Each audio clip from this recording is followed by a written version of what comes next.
इस वीडियो पे 5 poster video है बनाए हैं। आप इसको यूज कर सकते हैं। वे 5 पोस्टर वीडियो है। इसको डाउनलोडिंग करके साइड में सिंगर को फोटो लगाना, जहाँ दिल का चलता है तहाँ गाना का नाम लिखना है।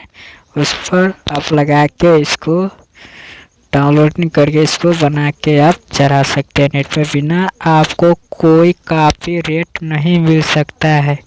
आप इसको इस वीडियो को पूरा वॉच करें, पूरा फुल वीडियो देखें। आपको तभी समझ में आएगा किस तरह से वीडियो चलता है, इस बंदा ने क्या बोल रहा है, इस बात को आप समझे। आप इसको डाउनलोडिंग करके आप बनाइए 5 पोस्टर वीडियो को।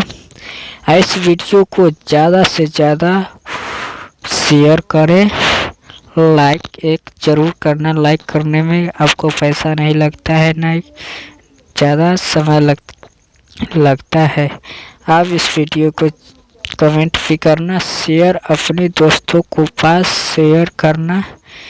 इस वीडियो को पूरा वॉच करके देखना। आप कमेंट में बताएं मैं किस तरह से पोस्टर वीडियो लेके आऊँ।